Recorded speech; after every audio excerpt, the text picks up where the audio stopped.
Magandang araw po sa inyo, Sir Blair. Lalong-lalo na po sa mga giliw ninyong tagapakinig at tagasuporta sa inyong YouTube channel. Ang kwento pong aking ibabahagi ay nangyari taong 1972. Isa po akong sundalo na inatasang pamunuan ang isang pangkat ng mga jungle fighters na kinabibilangan ng aking kaibigan na si Dante. Tumanggap kami ng utos mula sa itaas na may layuning iligtas ang 6 na sibilyang dinukot ni Commander Sayap. Masasabi kong ito na ang pinakadelikadong misyon na aking natanggap sa buong buhay ko dahil sa mga nilalang na aming nakasagupa na nagdulot sa amin ng nakakakilabot na karanasang hinding-hindi namin makakalimutan. Bago ko nga po pala simulan ang aking istorya, ay nais ko lamang pong ipaalam sa inyo na ang lugar at pangalan ng tao na aking ginamit ay sinadya ko pong binago upang mapangalagaan ang mga taong naninirahan sa totoong lugar na pinangyarihan ng aking kwento. Kilalanin niyo na lamang po ako sa pangalang Vestor. At ito ang aking kwento. Gentlemen, as you can see from this map, this Mount Talagpukaw toward Binay. Through this point, where the interrogative location of the 11 IBPA Camp Binay, according to our military intelligence, this camp has been attacked and now under control by the superior rebel force. Gentlemen, our objective is to pull out the rebel stronghold and take this camp at all cost. The 7 and 8 Marine Corps will be assigned to this mission under Lieutenant Vestor Romero. Inaasahan ko na magagawa nyo na maayos ang misyon at maililigtas nyo ang mga biyag. Any question, gentlemen? None, sir. Okay, gentlemen. Be ready for this mission. The unit will proceed or depart at exactly 0400 hours. Is that clear? Sir, yes, sir. That's all, gentlemen. And good luck. Kasalukuyan kaming nagpaplano ng gagawin naming pag-rescue sa mga bihag na sibilyang dinukot ni Commander Sayap, ang pinuno ng kilusan na sikat sa pagiging malupit na commander dahil lahat ng kanyang nagiging bihag ay pinupugutan niya ng ulo. Sa oras na hindi maibigay sa kanya ang kanyang mga kahilingan, siya rin ang nagpabagsak at pumalit sa aming kampo sa bundok ng Binay. Kaya naging top priority namin ang pagliligtas sa mga biyag na maghahatid lansana ng tulong sa mga nasalanta ng bagyo sa bundok ng Talagpukaw. Kinabukasan, agad naming sinimulan ang pagpasok sa malawak na kagubatan ng bundok ng Talagpukaw para baybayin ito papunta sa Camp Binay na pinagkukutaan ng mga rebelde. Pagkalipas ng 5 oras naming paglalakad, tumambad sa aming paningin ang 5 kubo na nakatayo sa gitna ng niyugan. Agad akong sumenyas sa aking mga kasama na magtago sa likod ng mga puno ng niyog. At mula sa aming pinagkukublihan, naririnig namin ang kanilang mga boses habang pinag-uusapan ang tungkol sa umiiral na martial law ng mga panahong yon. Napako ang aking atensyon kay Commander Sayap na balbasarado. Mahaba ang buhok at may tali na kulay pulang panyo sa kanyang ulo. Nasa harapan naman ito ang pinakabatang commander ng kilusan na si Ka Hector. Ipagpaumanin ninyo kung inabot kami ng tanghali sa aming pagparito. Kumusta ka, Ka Hector? Ayos lang naman ako, Commander Sayap. Hindi ko akalain na mas bata ka pa pala sa inaasahan ko. Sikat na ang pangalan mo sa aming kilusan. Dahil mabangis ka raw pagdating sa pakikipaglaban. Ito ang una nating pagkikita, hindi ba? Opo, Commander. Karangalan ko po na marinig sa inyong bagay na yan. Ginagawa ko lamang po kung ano nararapat para sa ating kilusan. Bueno, at nagkakilala na tayo. May mahalaga akong sadya sa inyo. Nabalitaan ko na nilulusob ng mga sundalo ang ating mga kuta sa baybayin ng Talagpukaw. Mas makabubuting lumipat muna kayo ng kuta para na rin sa inyong kaligtasan. Alam ko, nagaganti ang mga sundalo dahil sa ginawa namin pagpapabagsak sa kanilang kampo sa Binay. Nakarating na po sa amin ang utos nyo, Commander. Kaya naman, agad po kami naghahanda para sa aming pag-alis. Mabuti naman kung ganun. Dahil baka hindi natin alam, ito na pala ang next target ng mga sundalo. Nakarating sa akin na pinagpaplanuhan na raw ng 7 and 8 Marine Corps ang pagbawi sa kanilang kampo. Kaya mas kailangan ko ang tulong nyo ngayon. Makakaasa po kayo, Commander. Nang marinig ko ang palitan ng kanilang pag-uusap, napatingin ako kay Sargento Dante. Anak ng putya, kung may intel pala tayo sa kanilang kilusan, mayroon din pala silang impormante sa ating samahan. Kaya naman, talasan mong pakiramdam at baka kasama na natin ang traidor. Kahit ako, nagulat din sa mga pinag-uusapan nila, sir. Pero tiwala po ako sa asset natin na positive lahat ng mga impormasyong ibinigay niya kay Major. Mabuti naman kung ganon, Dante. Muli naming itinuon ang aming atensyon sa kinaroroonan ng kuta ng mga rebelde habang hawak ko ang aking M16 rifle at si Dante naman ay ang M4 carbine. Napatingin naman ako sa aming cameraman na si Sargento Lupin na siyang kumukuha sa mga larawan ng mga kalaban namin.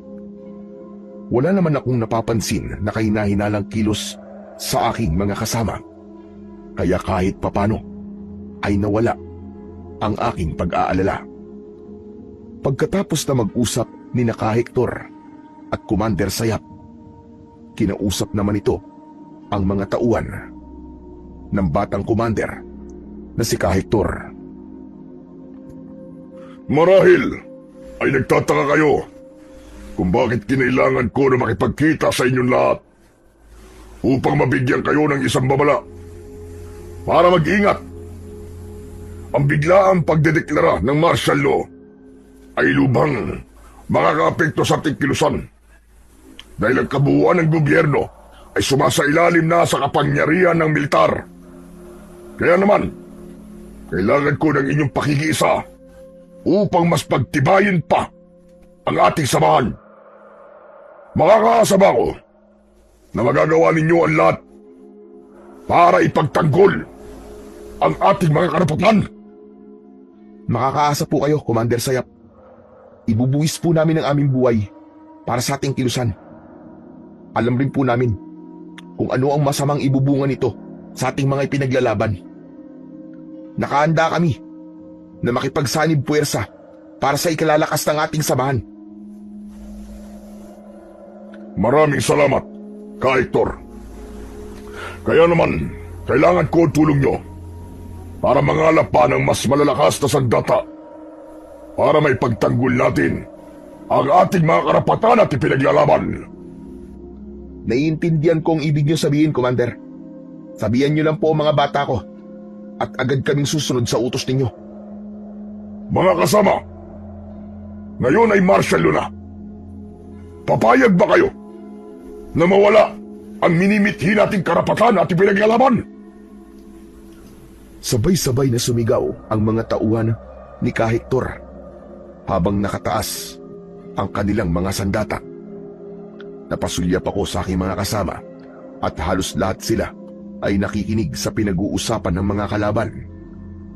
Maya-maya pa, umalingaw-ngaw ang malakas na boses ni Kahektor. Sumasang-ayon kaming lahat sa inyo, Commander Sayap. Makakaasa ka. Nagagawin namin lahat para protektahan ng bawat isa. Kayo, mga kasama, papayag ba kayo na palagi na lamang tayo nagtatago sa kabundukan para lamang pagbigyan ng lakas ng ating mga kalaban? Panahon na para lumaban. Ipagtanggol natin ang ating mga karapatan. Mula sa aming pinagtataguan ay dinig na dinig namin ang malakas na sigawan ng mga rebelde bilang pakikiisa sa kanilang samahan. Maraming salamat. At hindi niyo ako binigo, mga kasama. O paano? Hindi na rin kami magtatagal.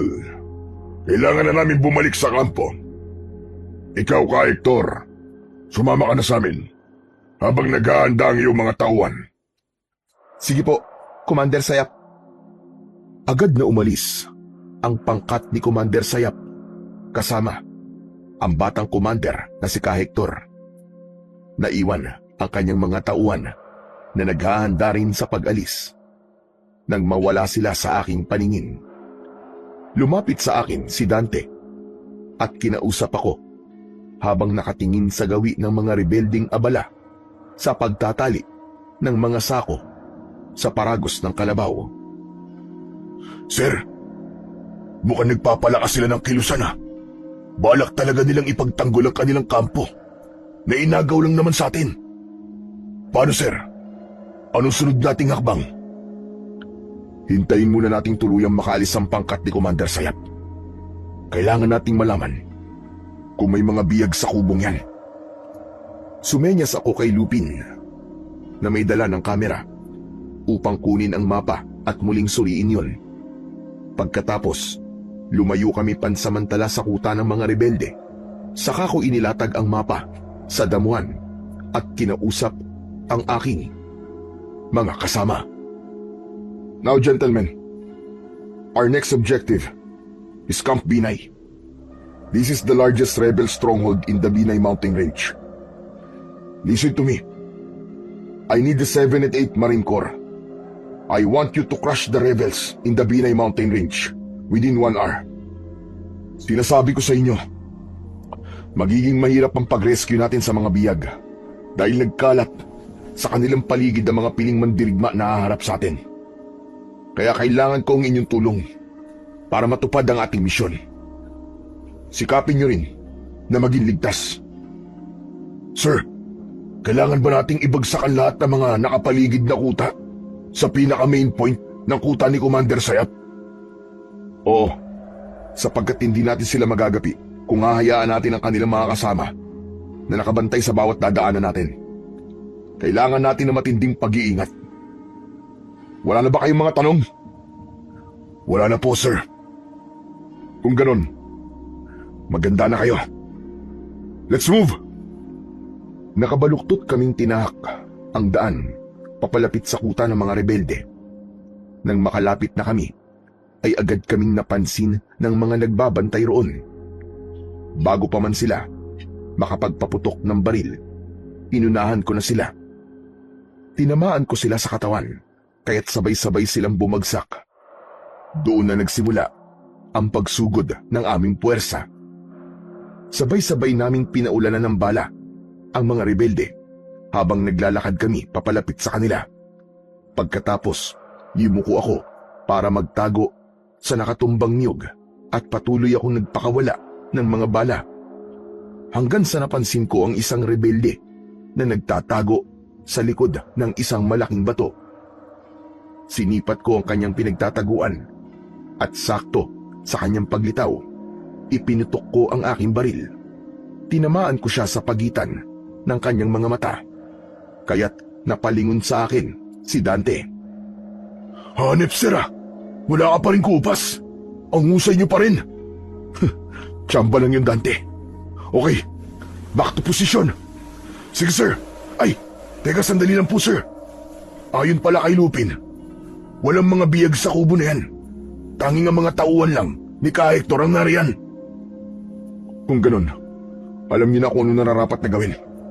Sige, i-cover mo ko. Lalapitan ko mga kalaban. Sige, sir. Mabilis akong tumakbo, paikot sa kuta ng mga rebelde. Habang tumatakbo ako, nagpapaputok din ako ng baril. At nang maubusan ako ng bala, nagtago ako sa likod ng malaking bato para makapagpalit ng magasin. Magkakasunod na putok ng baril at pagtama ng bala sa aking pinagtataguan ang aking nararamdaman. Kaya mabilis kong ikinasa ang aking baril.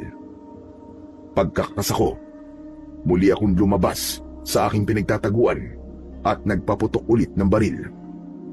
Lahat ng tamaan ng aking bala ay bumabagsak habang naliligo sa sarili nilang mga dugo. Ilang saglit pa, humupa ang labanan.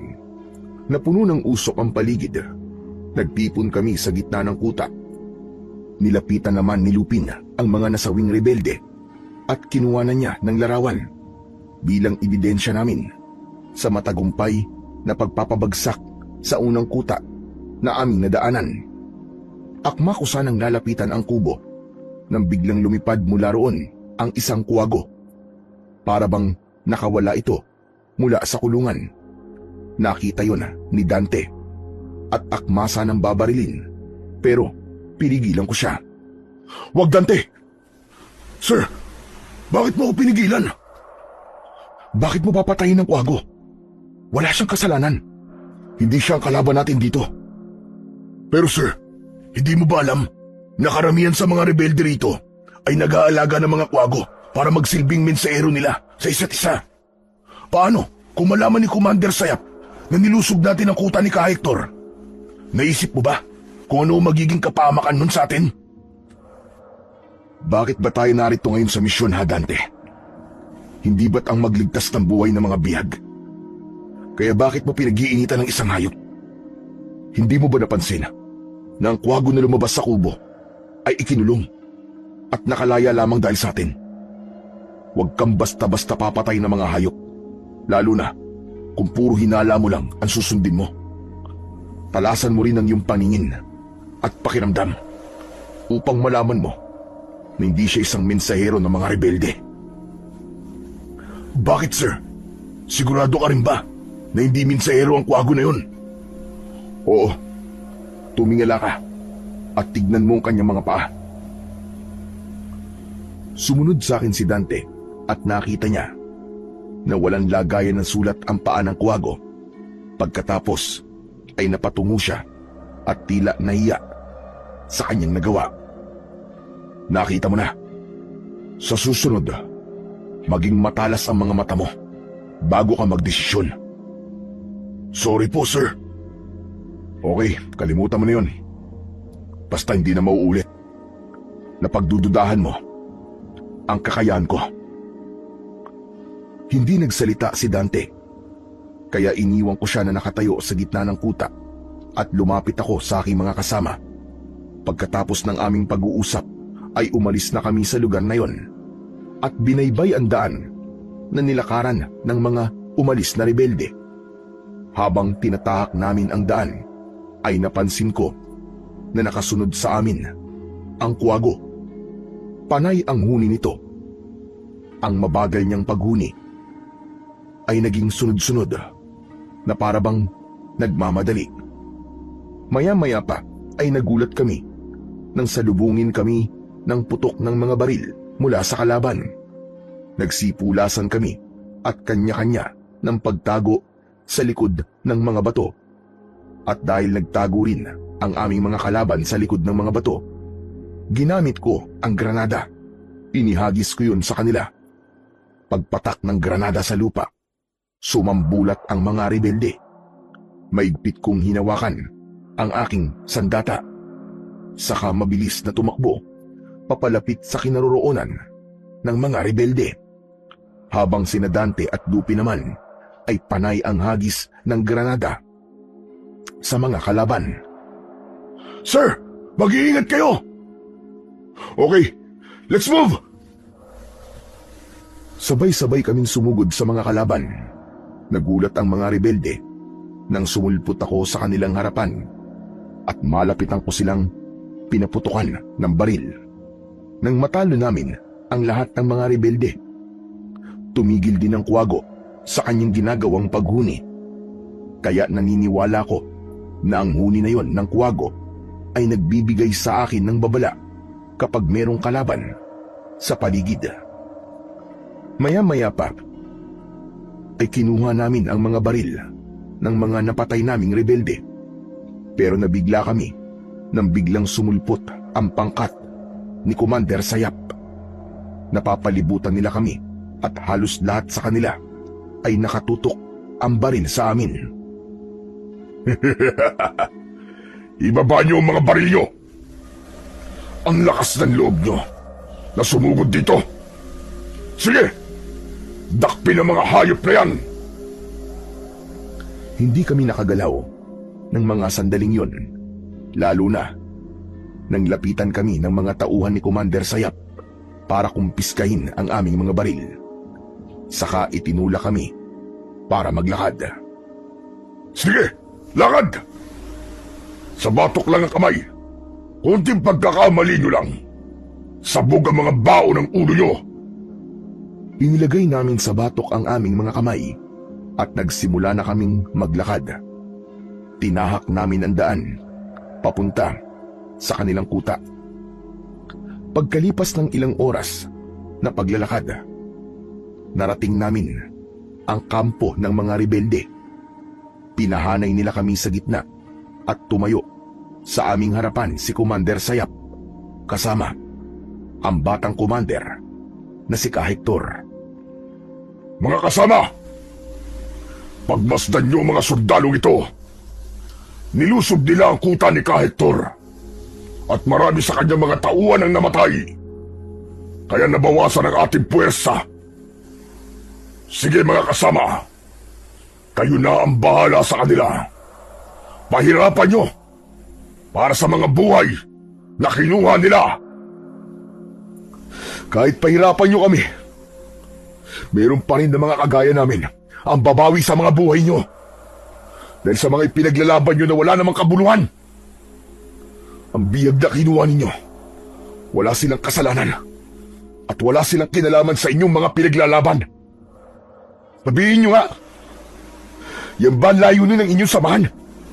Ang mga api ng mamamayan at pabagsakin ng gobyerno na pilit na tinutulungan ang ating bansa? Bulok ang sistema na ipinaglalaban ninyo. Ano sabi mo? Bulok ang sistema namin. Paano naman ang gobyernong ipinagtatanggol nyo, ha?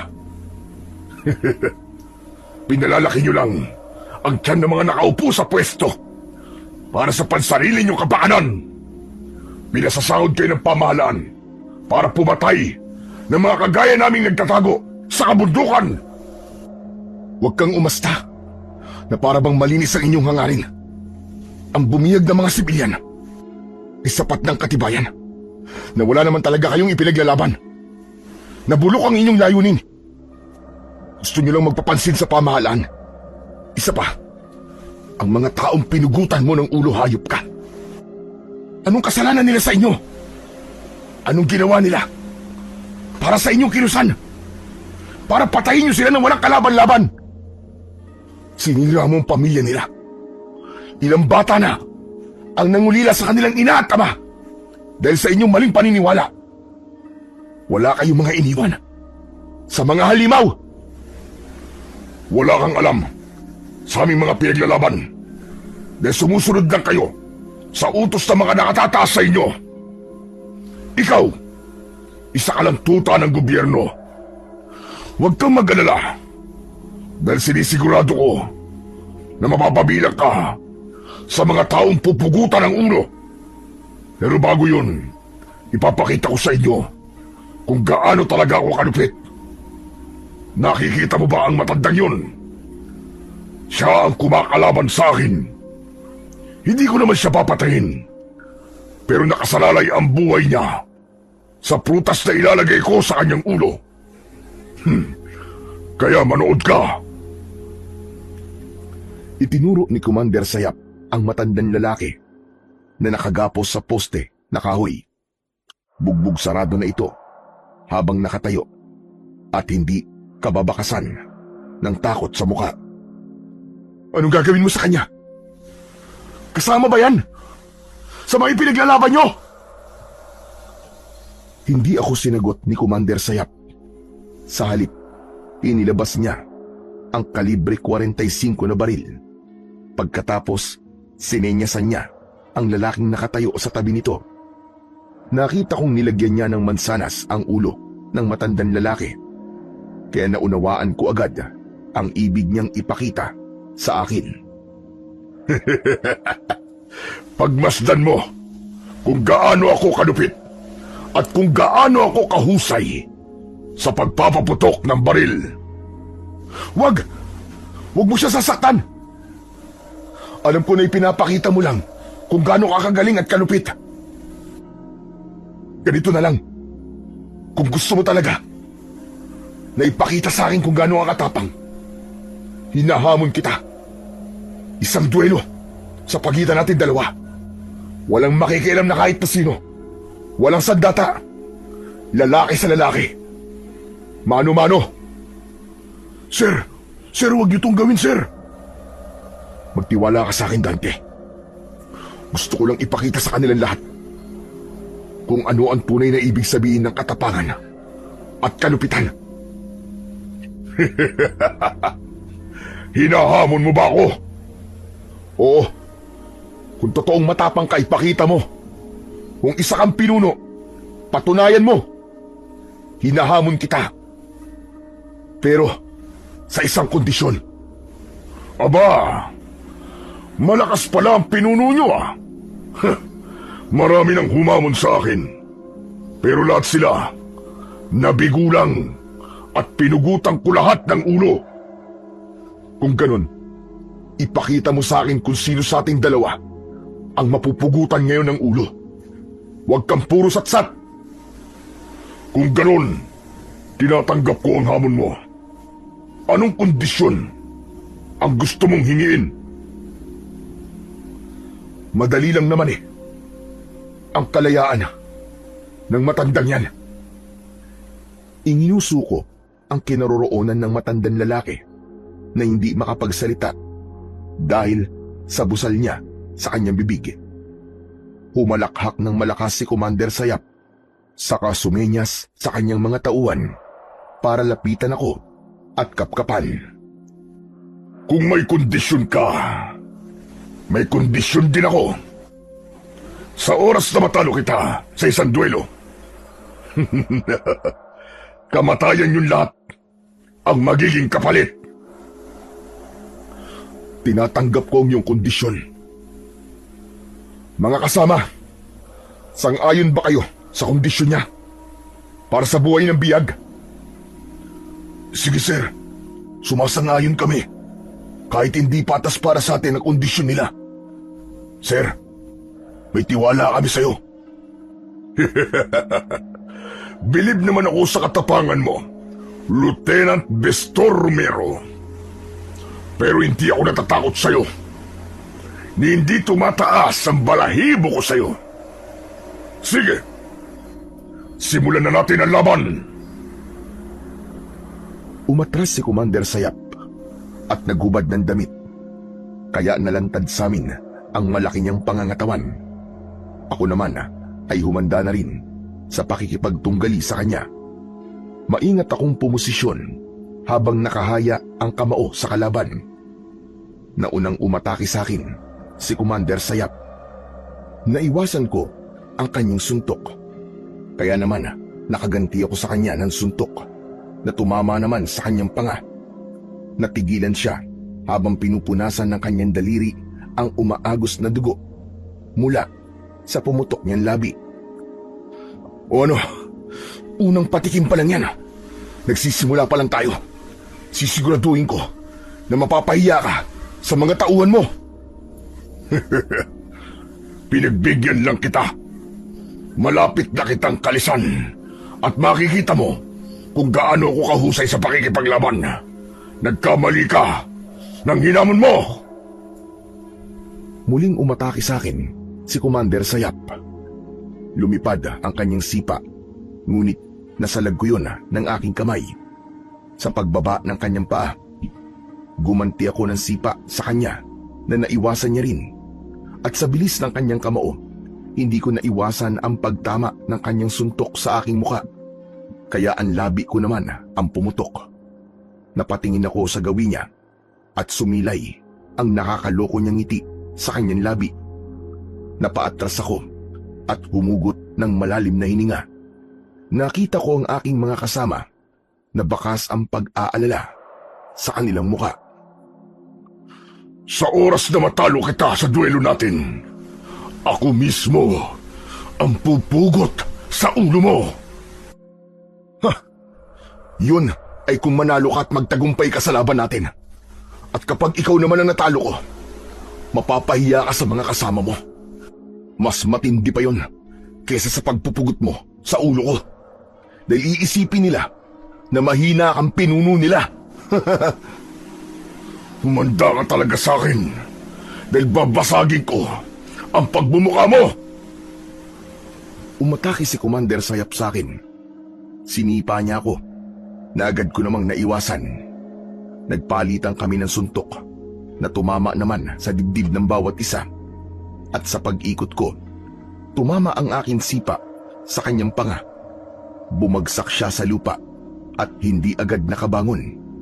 Umalingaw-ngaw ang malakas na sigawan mula sa aking mga kasama. Samantalang ang mga tauhan naman ni Commander Sayap ay biglang natahimik at nagkatinginan. Akma na sana naaatake sila papalapit sa akin, pero pinigilan sila ni Commander Sayap. Wag! Huwag kayong makikialam. Sa akin ang laban na ito. Huwag niyo akong alalahanin. Kilala niyo ko. Hindi ako nagpapatalo. Tama lang na pinigilan mo silang tumulong sa'yo. Dahil iisipin ko na mahina ka talagang nilalang.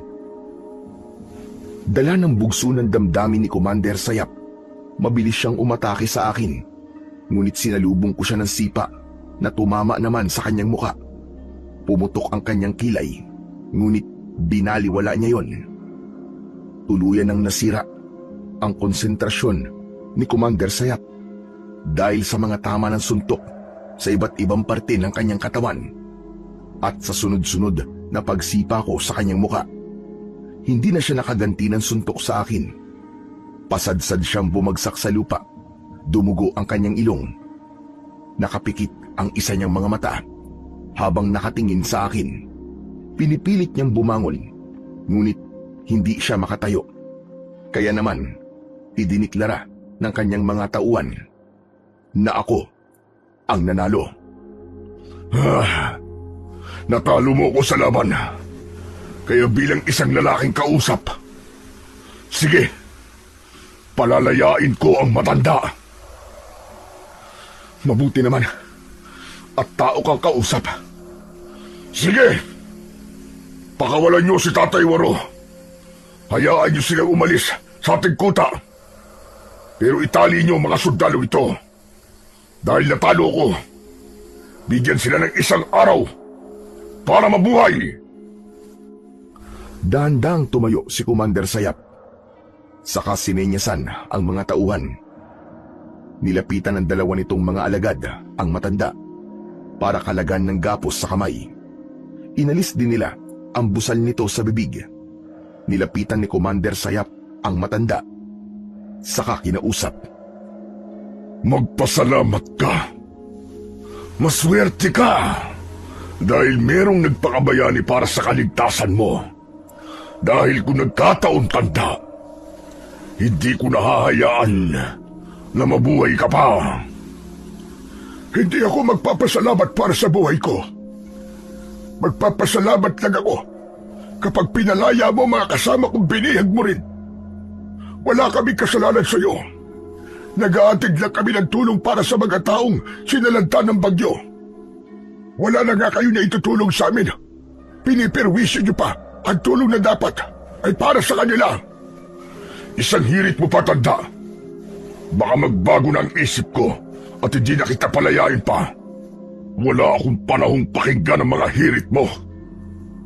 Sige na, makakaalis ka na. Napakasama mo. Isa kang demonyo. Pasensya ka na, tanda. Hindi na tumatalab sa akin ang mga ganyang salita. Sanay na akong tawagin ng ganyan. Para sa akin, isang karangalan na demonyo ang tingin sa akin ng mga tao. Dahil ibig sabihin nun, kasing lakas ko siya. Huwag ka nang humirit pa. Dahil ang buhay mo lang ang pinagtalunan namin ni Lieutenant. Kaya makakaalis ka na. Aalis ako. Pero babalik ako. Wawasakin ko ang kampo ninyo. Tandaan mo yan. Wawasakin? Ano ka, Delubyo? Senyor ka na. Matandang uugod-ugod na walang silbi at walang pakinabang. Sige na, makakaalis ka na. Alis! Tumingin sa akin si Lolo Waro. Kahit hindi siya magsalita, alam ko na nagpapasalamat siya sa pagkakaligtas ko sa kanya. Ngunit makikita sa kanyang muka ang lungkot dahil siya lamang ang aalis at maiiwan ang kanyang mga kasama. Ano pang hinihintay mo? Baka gusto mong palayasin ka ng putok ng aking baril. At ito ang tatandaan mo, ha, tanda. Kahit humingi ka pa ng tulong sa iba, walang mangangahas na pumasok dito at kumalaban sa akin. Kaya mabibigo ka lang na pabagsakin ako. Naiintindihan mo ba, ha, tanda? Pagsisisihan mo ang araw na ito dahil dumating na ang katapat mo. Sabay tingin sa aking gawi ni Lolo Waro. Sinundan naman ang tingin ni Commander Sayap ang tinitignan ng matanda at naningkit ang kanyang mga mata dahil sa galit. Nagkataon lang yun. Isang beses lang niya ako tinalo at hindi siya ang katapat ko. Dahil pagsikat ng araw, ang pugot na ulo niya ang masisilayan sa buo kong kampo. Huwag kang magsalita ng tapos, Sayap. Aminin mo man sa hindi, alam ko na naramdaman mo ang kakaiba niyang lakas. Kaya maghanda ka. Kabahan ka na. Dahil nakaharap mo na ang taong magpapabagsak sa iyo at tatapos sa kasamaan mo. Hindi na hinintay ni Lolo Waro na magsalita pang muli si Commander Sayap. Mabilis na siyang naglakad papalayo sa kuta. Nang mawala sa aming paningin ang matanda, pasuray-suray na lumapit sa amin si Commander Sayap. Pagkatapos ay sinenyasan niya ang kanyang mga alagad para igapos kaming lahat. Iwalay niyo ang pangas nito. Ako mismo ang tatapos sa kanyang buhay. Pahihirapan ko siya bilang kabayaran sa paghahamon niya sa akin. Pero bago yun, magkakaroon muna kami ng isa pang laban. Walang Diyo. Utak traidor ka pala, Commander Sayap. Hindi ka marunong tumanggap ng pagkatalo. Pahihirapan mo ako. Saka mo ako lalabanan. Ayos ah. Doon pa lang, sigurado na ang panalo mo. Pinatunayan mo lang sa akin na wala kang isang salita at duwag ka. Huwag mong kalimutan na tinupad ko na pagkasunduan natin. Kaya meron pa rin akong isang salita. Tsaka subukan mo lang na hindi tanggapin ang susunod na laban. Padadaliin ko ang buhay ng mga kasama mo. Sige, dalhin siya sa kubo at ang kanyang mga tauhan. Igapos silang lahat. Sir, saan nila kayo dadalhin, sir? Huwag ka mag-alala, Dante. Ayos lang ako.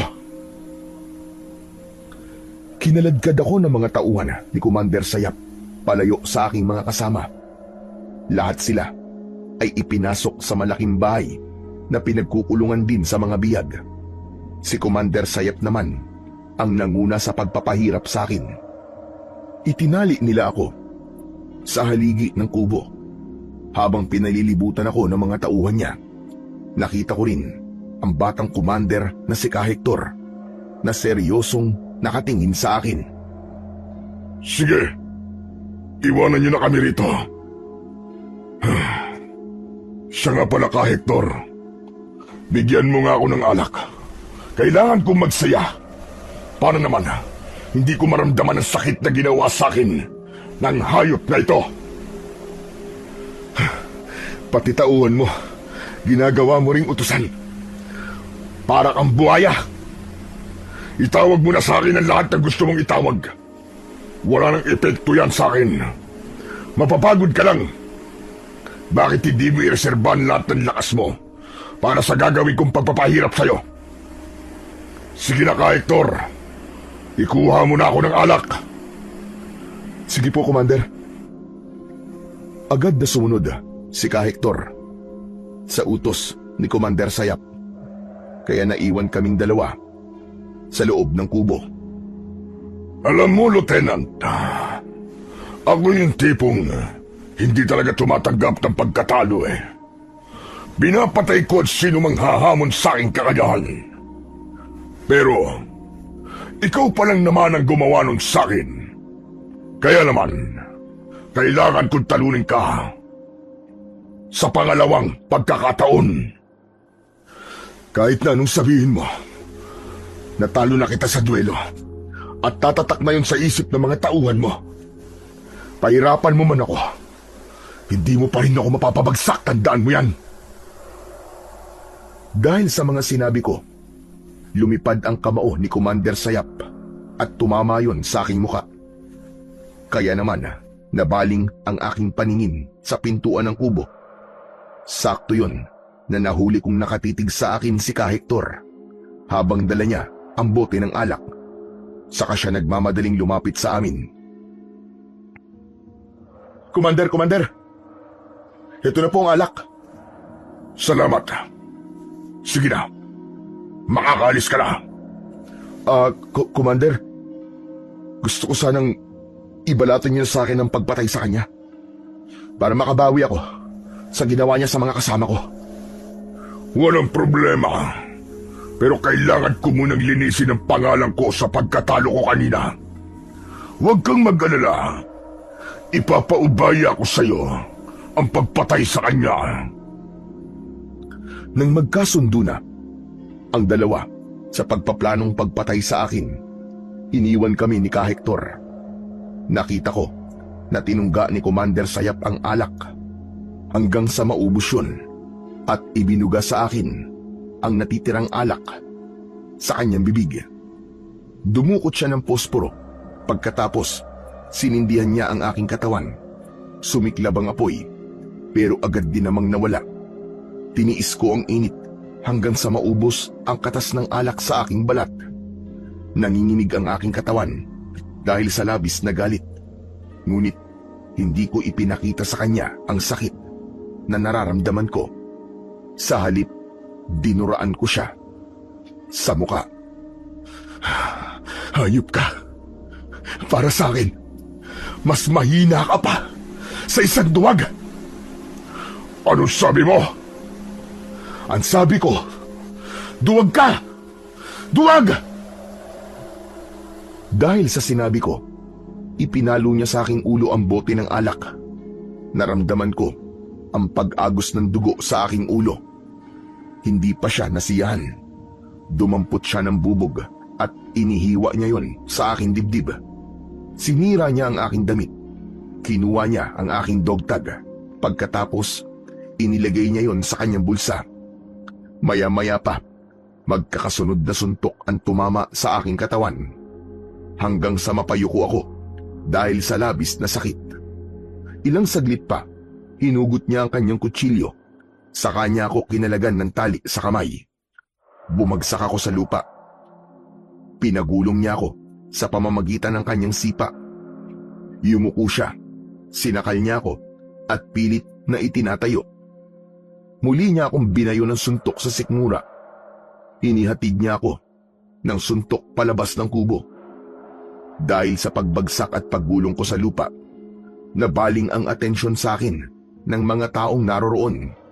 Hindi ako makalaban sa kanya dahil sa mga sugat at paso ko sa aking katawan. Pasubsob akong dumapa sa lupa. Mga kasama, pagmasdan nyo kung paano kong ilang pasong kumag na ito. Walang makakatalo sa akin. Pinagbigyan ko lang siya kanina dahil talaga naman napalalayain ko ang matandang yon. Pero ngayon, makikita nyo na hindi ako pipitsugin pinuno ng ating kilusan. Nagpalakpakan ang mga kasama ni Commander Sayap na agad naniwala sa mga sinabi nito. Muling nagpasiklab ang kanilang pinuno. Dinakot nito ang aking balikat para itayo ako. Pagkatayo ko, lumapat ulit sa aking muka ang magkakasunod niyang suntok. Sinubukan kong umilag ng mga sandaling yun, ngunit nanlalabo na ang aking paningin. Nang matapos siya, sa pambubugbog sa akin, tinigilan niya ako at kinausap si Kahektor. Sige na, Kahektor. Gawin mo na ang gusto mong gawin sa kanya. Bahala ka na. Maraming salamat, Commander Sayap. Narinig ko ang mga papalapit na yabag sa aking kinaroroonan. Pagkatapos ay naramdaman ko ang mga kamay ng tauhan ni Kahektor sa aking tigkabila ang braso. Mga galit din sila na kagaya ng kanilang pinuno dahil sa ginawa namin sa kanilang mga kasama. Halos hindi ko mailakad ang aking mga paa, kaya hinilan nila ako at dinala sa kagubatan. Ng mga sandaling yon, tanging ang liwanag lang mula sa kanilang mga sulok ang nagsisilbing tanglaw sa lugar na yon. Maya-maya pa, binitiwan ako ng mga kasama ni Kahektor, kaya bumagsak ako sa damuhan. Nakita ko ang malalim na hukay sa aking tapat. Diyan ka maililibing ng buhay. Kung tutusin, kulang pa yan sa ginawa mo sa aking mga tauhan. Hindi ako maililibing dyan ng buhay, kundi kayo.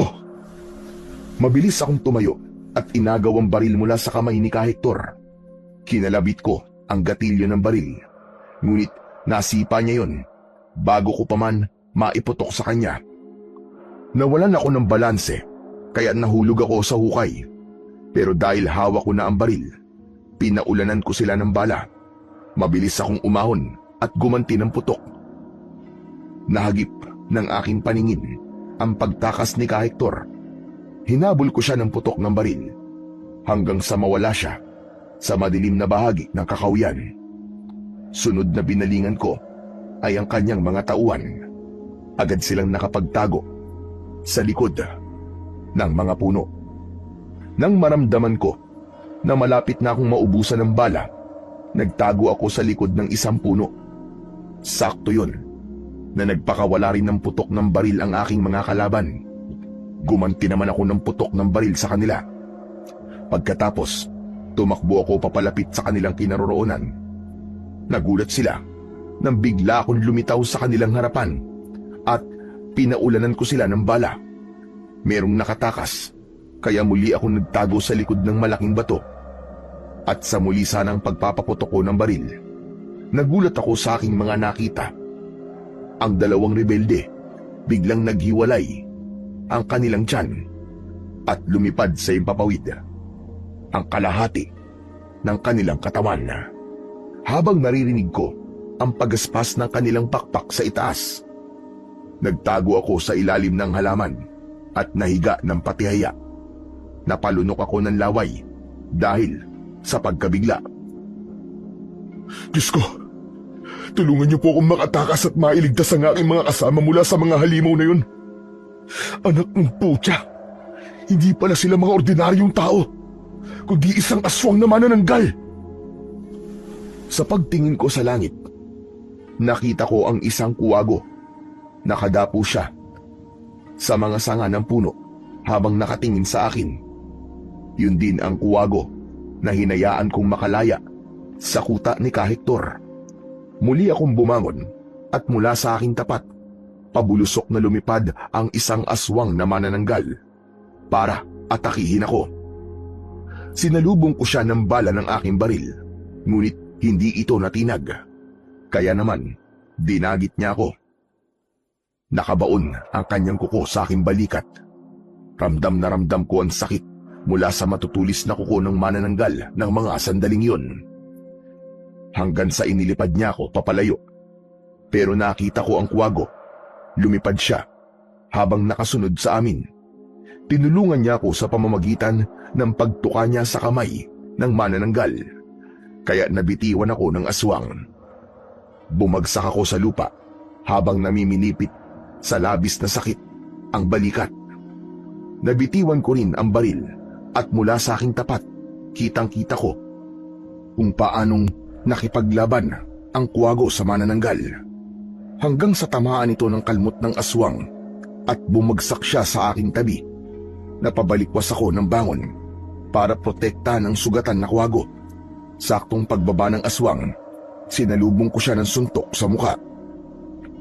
"Hayop ka! Ito sa'yo!" Nang tamaan ito ng aking suntok, umangil siya ng malakas. Natigilan ito, kaya naman dinampot ko ang aking baril at itinutok ko yun sa manananggal. Agad kong kinalabit ang gatilyo at lahat ng bala nun ay tumama sa kanyang katawan. Dahil sa sakit, hindi niya maintindihan kung ano ang una niyang hahawakan sa kanyang katawan. Maya-maya pa, bumagsak sa lupa ang aswang at namatay. Saka ko naman binalingan ang kuwago.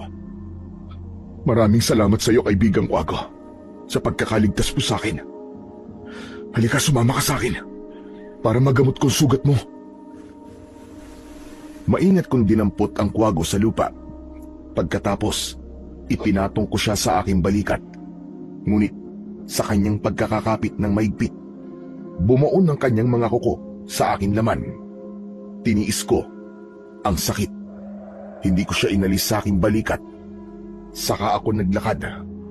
Mabuti na lang at bilog ang buwan, kaya may konting liwanag akong nakikita sa daan. Maya-maya pa ay naramdaman ko ang pag-iinit ng kuko ng kuwago sa aking laman. Kaya napangiwi ako sa labis na sakit. Saglit akong tumigil sa paglalakad para sana tanggalin ang kuwago sa aking balikat. Pero biglang lumitaw sa aking harapan ang manananggal habang panay ang pagaspas ng kanyang pakpak. Ngumisi siya at tumulo ang malapot niyang laway. Lumitaw ang mahahaba niyang pangil. Itinutok ko ang aking hawak na baril, ngunit wala na pala akong bala. Umatras ako ng akbang. Akma na sana akong aatakihin ng manananggal nang biglang lumipad ang kuwago at sinalubong niya ng tuka sa muka ang aswang na manananggal. Dahil sa galit, gumanti ang manananggal ng suntok na tumama sa katawan ng kuwago.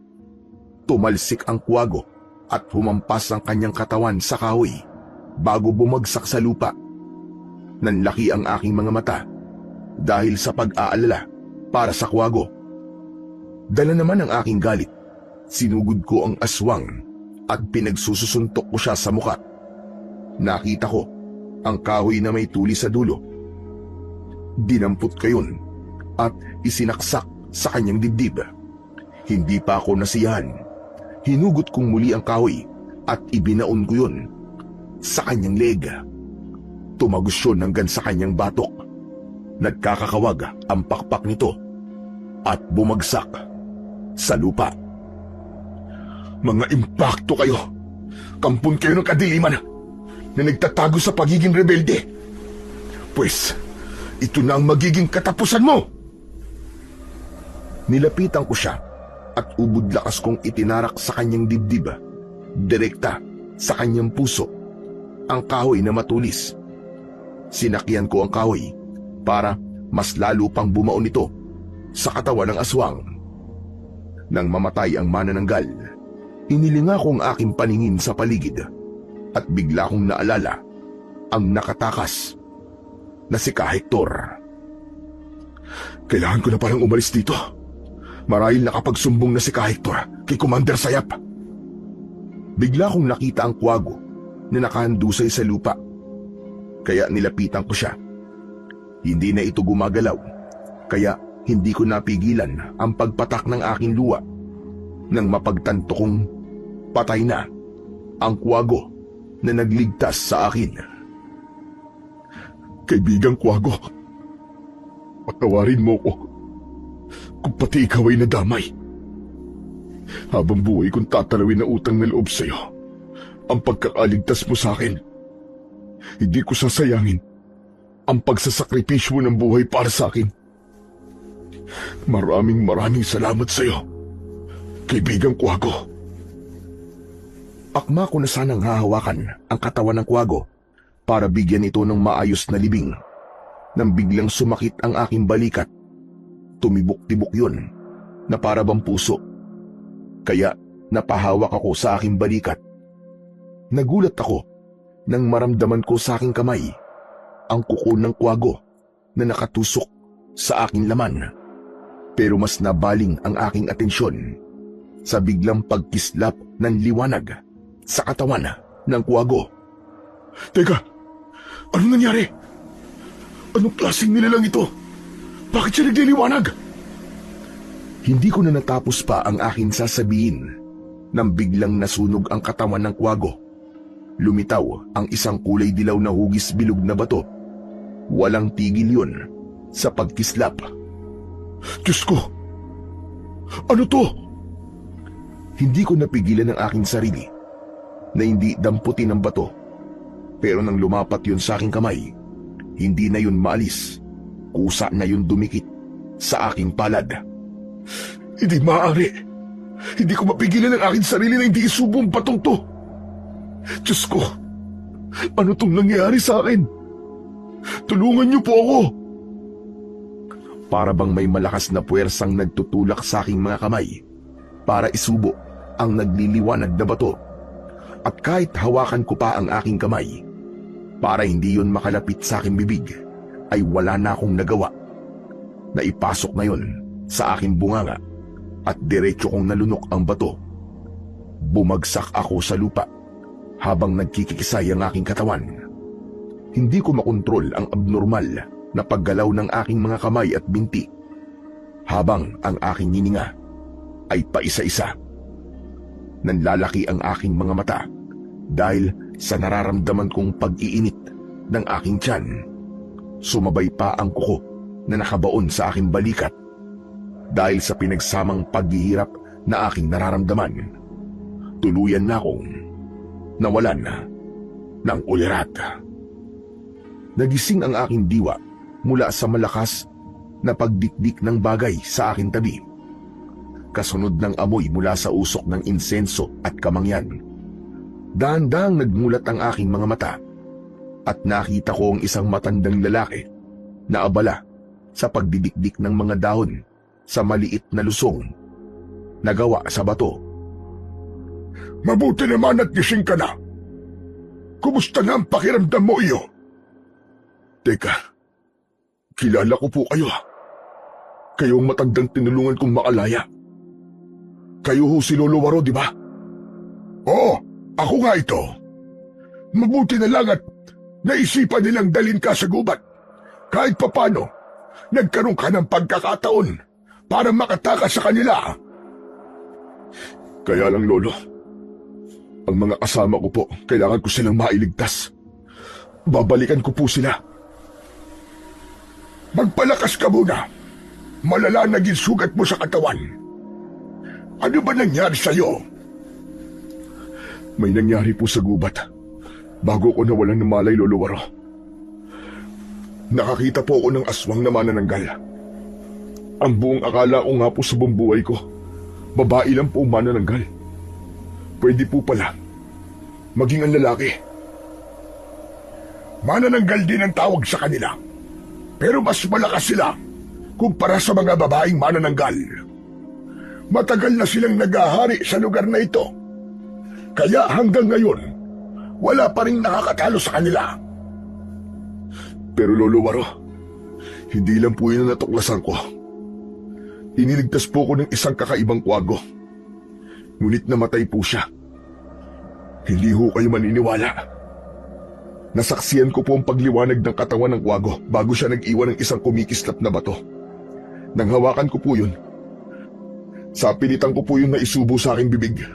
Para bang may kumokontrol sa kamay ko na isubo ko yung bato. Pagkatapos nun nawalan po ako ng malay dahil sa malakas na enerhiyang pumasok sa loob ng katawan ko. Saglit na natigilan si Lolo Waro. Itinigil din ito ang pagbabayo sa gamot at mariin na tumitig sa akin. Kung ganon, ang nakita ko palang kuko na nakabaon sa balikat mo ay mutya ng kuko ng isang kakaibang kwago. At ang batong nalunok mo, ang mutya naman ng mata ng kwago. Mutya? Ano pong ibig niyo sabihin? Anong mga mutya? Ang mutya ng kuko at mata ng kwago ay isang pambihirang kapangyarihan na hindi basta-bastang ipinagkakaloob sa sinuman. Pinipili ng kwago ang kanyang tagapagbantay sa maiiwan niyang mutya. At ikaw ang kanyang napili para sa isang mabigat na misyon. Ang tapusin ang pag-aasik ng lagim ng mga aswang. Hindi ko po akalain na napakamahiwaga pala ng kwagong yun. Nakita ko lang po yun sa kuta ni Ka Hector. Teka, ano ho bang kakayahan ng mutya, Lolo Waro? Sa oras na magkaroon ka ng mutya ng mata ng kwago, magkakaroon ka ng kakayahang tumalas ang paningin. Kahit sa gabi, malinaw mong makikita ang buong paligid. Habang ang mutya naman ng kuko ng kwago ay iinit kapag nasa paligid mo ang mga aswang. At hindi lang yun.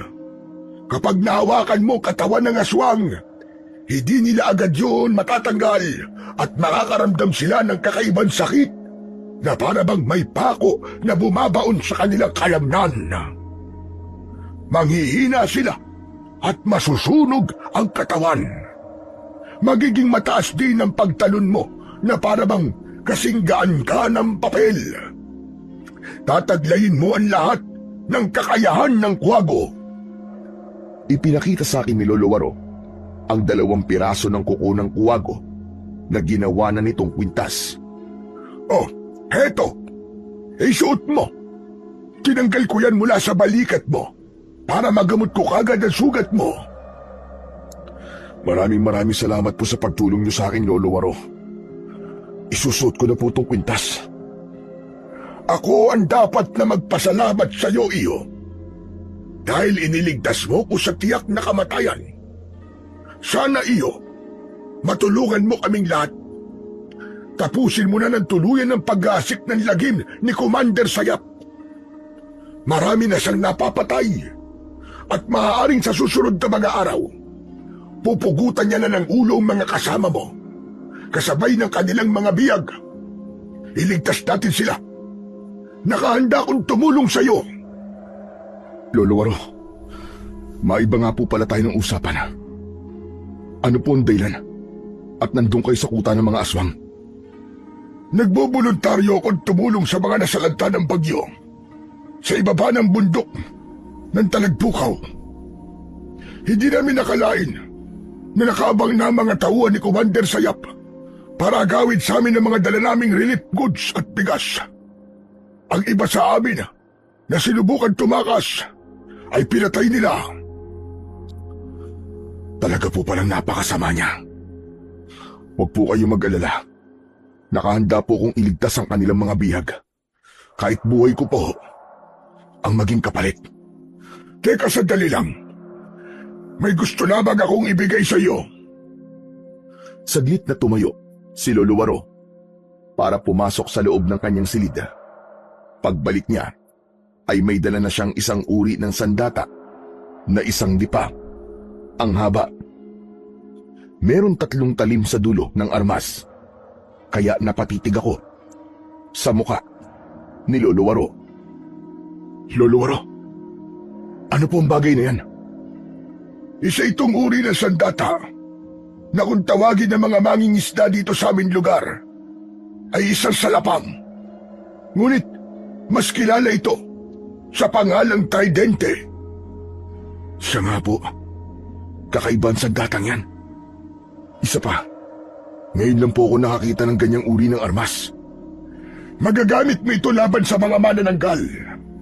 Ang sino man na nagtataglay ng mutya ng kuko at mata ng kuwago ay mabibigyan din ng lakas ang sandatang ito. O heto, kunin mo. Kailangan mo muna magsanay sa paggamit nito. Teka, bakit po meron kayo na ganyang sandata? Sapagkat dati akong manunugis ng aswang. Tumigil ako dahil sa isang malalim na dahilan. Ikaw sana ang magpatuloy sa aking nasimulan. May tiwala ako na ikaw ang karapat-dapat para sa sandata. Hinawakan ko ang tridente. Sakto lang ang bigat nito. Gawa ito sa bakal at kasing talas ng blade ang talim nito sa dulo. Halika, sumunod ka sa akin.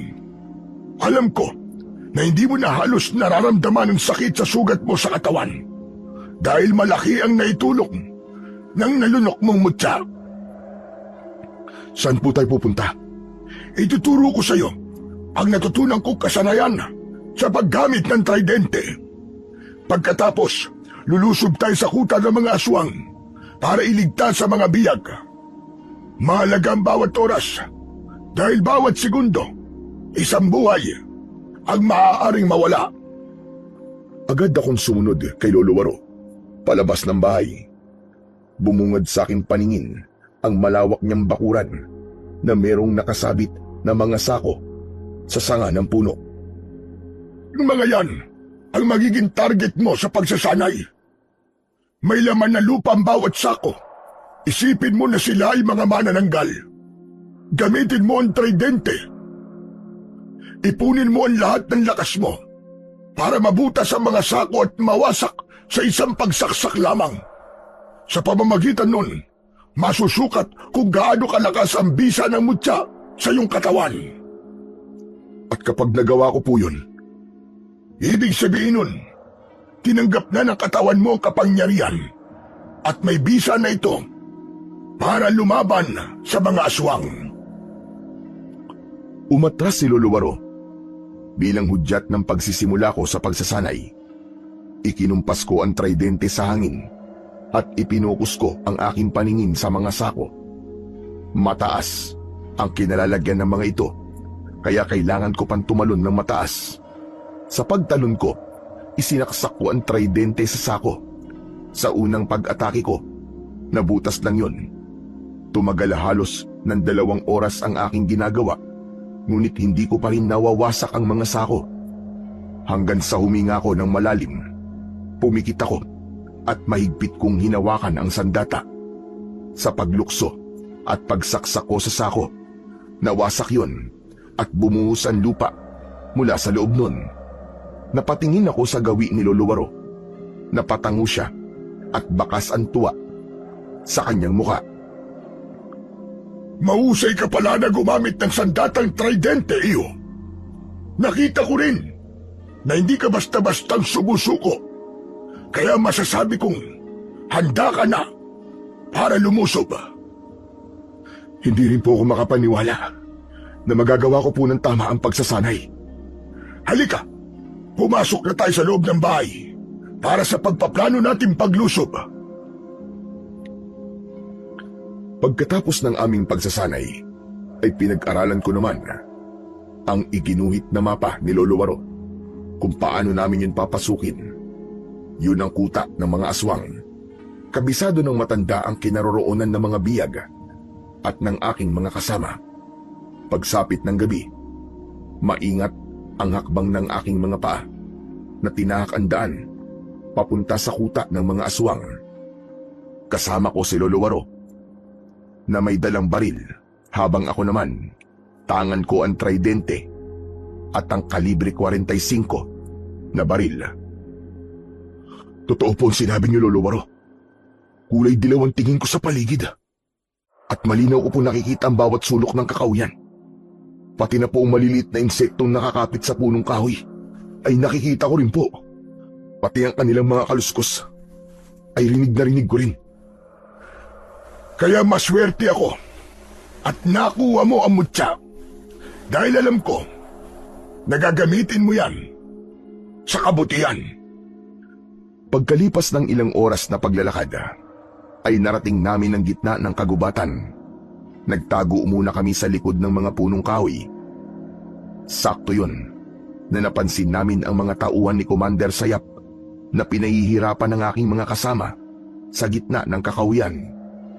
Natanaw ko si Dante. Wala siyang pang-itaas na damit. Baka sa kanyang katawan ang mga pasa at sugat, habang nakaumang sa kanyang leeg ang malapad na itak. Kailangan na natin kumilos bago nila pugutan ng ulo ang iyong mga kasama. Mula sa aming kinaroroonan ay rinig na rinig namin ang boses ni Dante habang galit na nakikipag-usap sa mga tauhan ni Commander Sayap. Hindi kayo magtatagumpay. Kahit na ano pang gawin nyo, matatapos ng pag-ahari nyo, pagbabayaran nyo ang ginawa nyong pagpatay kay Lieutenant. Nagulat ako sa aking narinig dahil ang alam pala ng aking mga kasama ay patay na ako. Nagbago ako ng posisyon. Maingat akong umikot sa kabilang puno para malapitan ko ang kinaroroonan ng aking mga kasama. Nang akma na sanang tatagain ng isang lalaki ang leeg ni Dante, mabilis akong tumakbo papalapit sa kanila. Iniharang ko ang aking tridente at humarang yon sa talim ng itak ng kalaban. Pagkatapos ay sinipa ko ang lalaki sa kanyang dibdib at isinaksak ang aking sandata sa leeg nito. Nagkikikisay ang lalaki habang pilit na tinatanggal ang talim na nakabaon sa kanyang leeg. Nagulat ang aking mga kasama sa aking paglitaw. Ganon din ang mga rebelding hindi nakagalaw sa kanilang kinatatayuan. Sa bilis ng mga pangyayari, hindi sila nakaporma at tumakbo papalayo sa amin. Sinamantala naman ni Lolo Waro ang pagkakataon na yon. Kinalagan niya ng tali ang aking mga tauhan. Sir! Sir, buhay ka! Oo, Dante.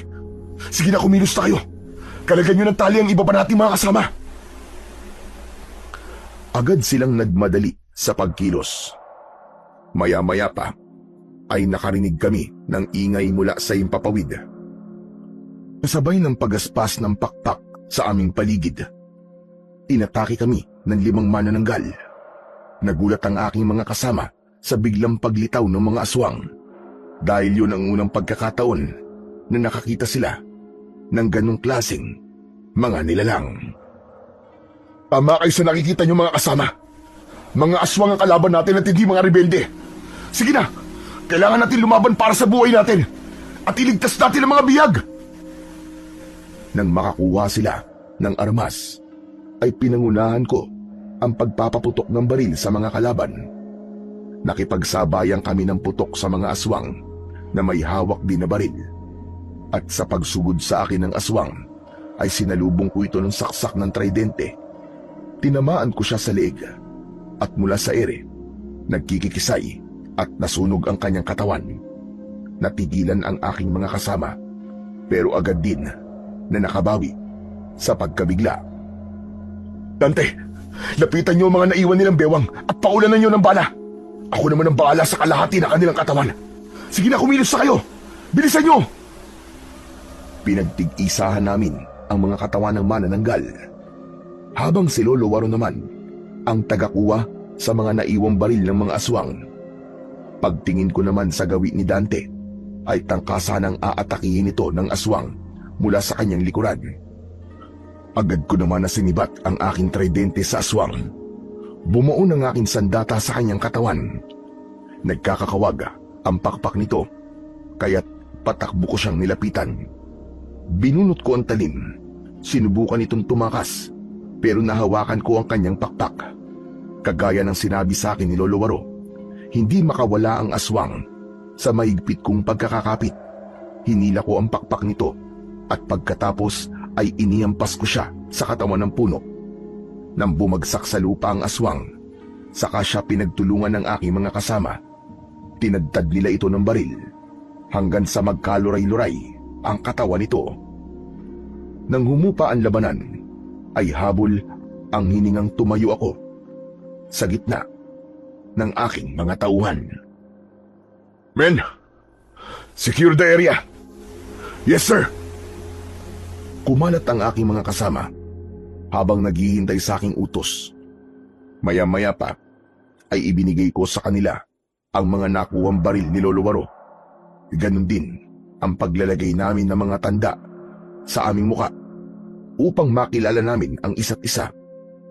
Pagkatapos, itinaas ko ang aking kamay bilang hudyat ng pagsunod namin sa kuta ng mga aswang.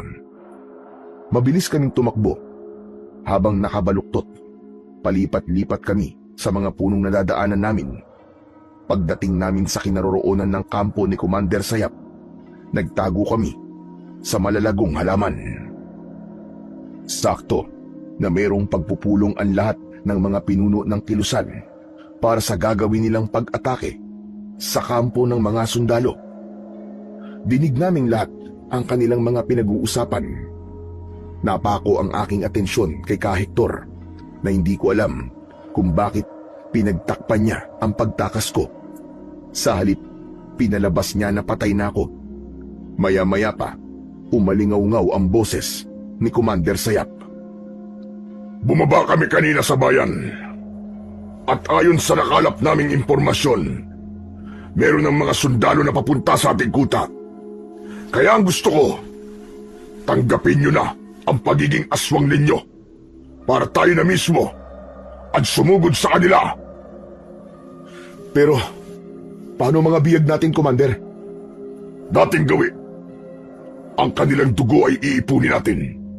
Pagkatapos, ay sabay-sabay natin silang kakainin nang madagdagan ang ating kapangyarihan.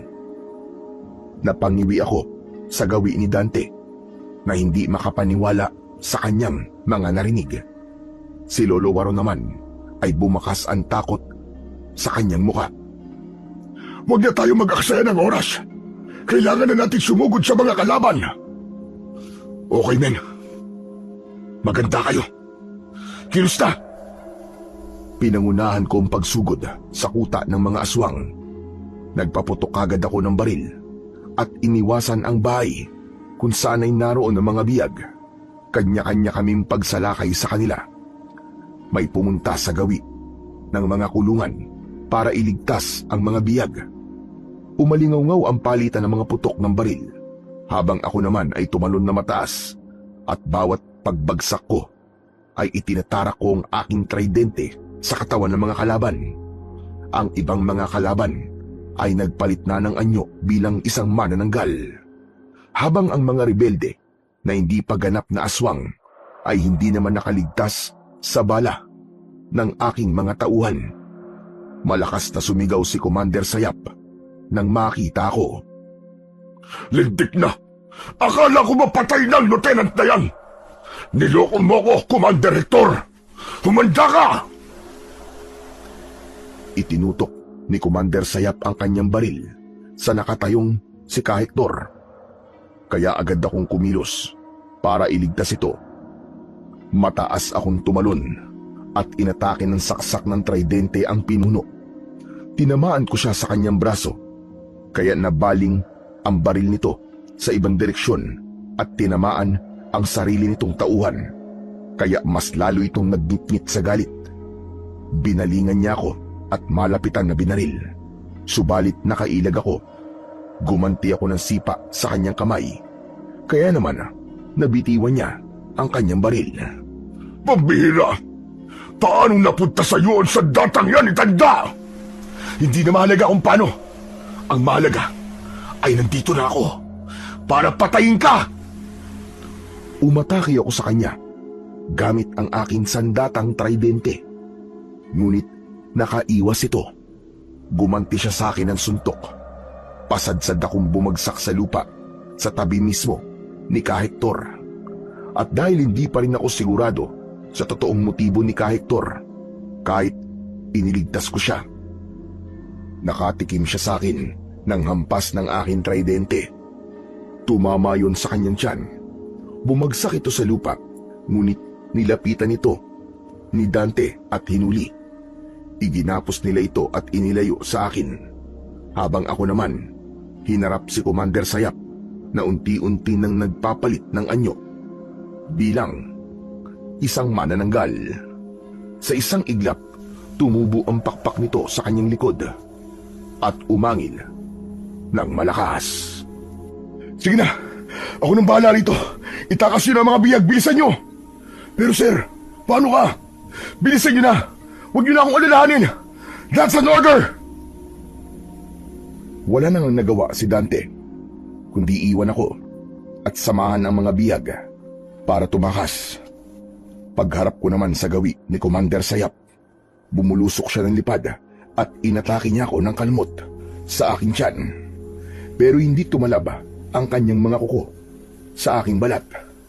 Kaya naman, nakaganti ako sa kanya ng saksak ng tridente sa kanyang dibdib. Kitang-kita ko ang pag-usok ng kanyang sugat. Kaya tumakas siya, dala ang kalahating katawan niya. Kasama ng kanyang mga tauhan, tinakbo ko naman ang kinaroroonan ng baril at mabilis ko yung dinampot. Saka pinaputukan ko ang mga tumakas na manananggal.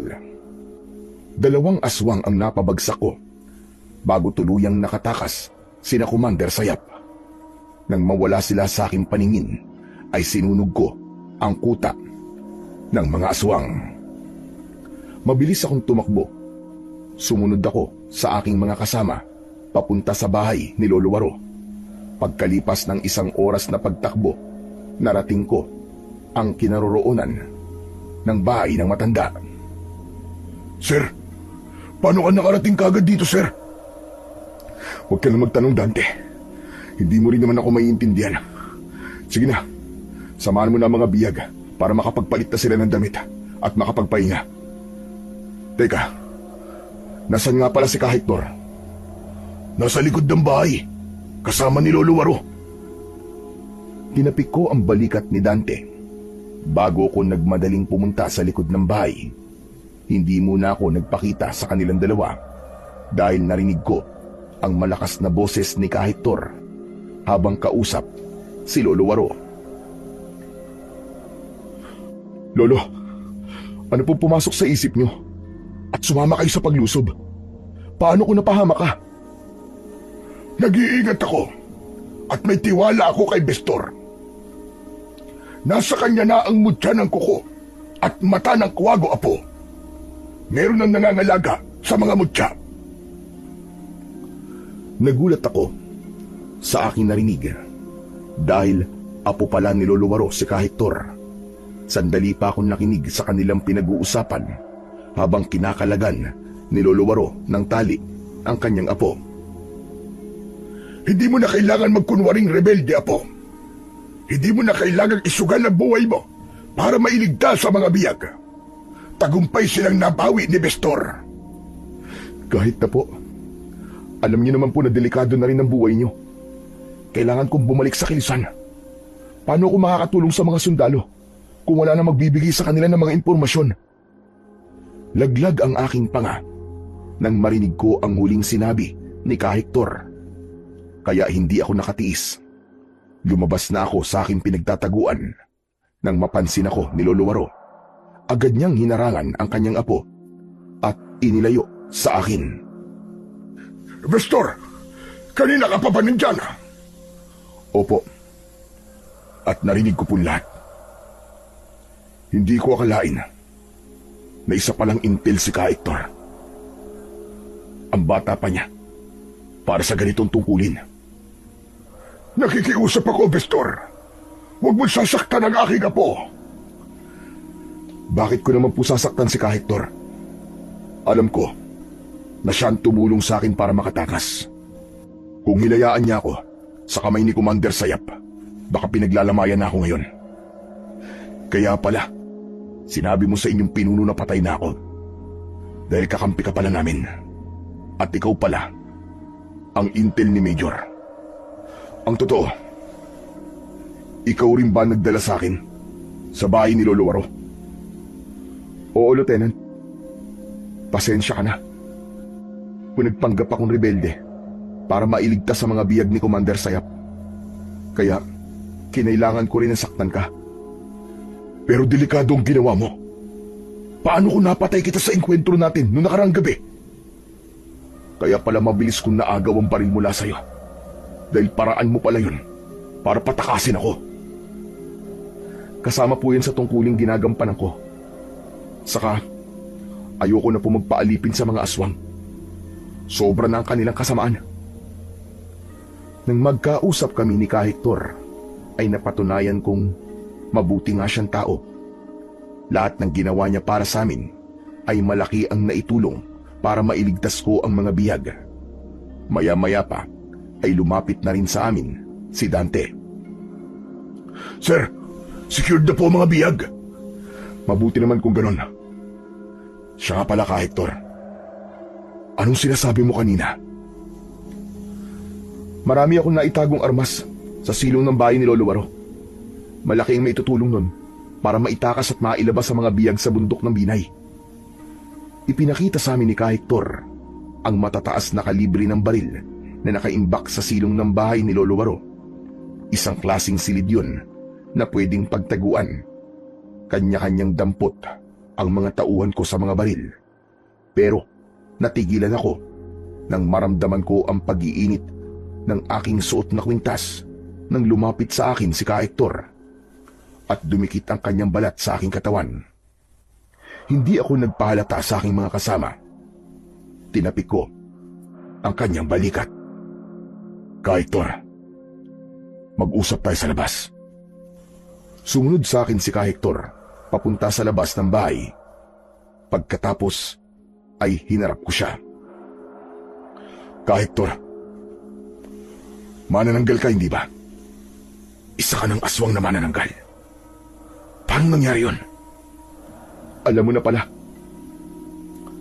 Nang gabing nakatakas ka, hindi naniwala sa akin si Commander Sayap. At bilang patunay na nagsasabi ako ng totoo, pinainom niya ako ng kanyang dugo. Magmula nun, naging aswang na ako. Pero maniwala ka, sir. Wala pa akong pinapatay na tao ni isa. Hayop lang ang kinakain ko. Kung gano'n, naging aswang ka ng dahil sa akin. Patawad, Hector, kung pati ikaw ay nadamay. Huwag kang humingi sa akin ng tawad, sir. Ginusto kong maging aswang para labanan sila. Gusto ko na talagang tapusin ang kasamaan nila sa kahit na anong paraan. At kapag may nangyaring masama sa akin, gusto kong mangako ka, sir. Naaalagaan mo mabuti si Lolo Waro. Huwag mo siyang pababayaan. Huwag ka magsalita ng ganyan, Hector. Walang mangyayaring masama sa'yo. Isa pa,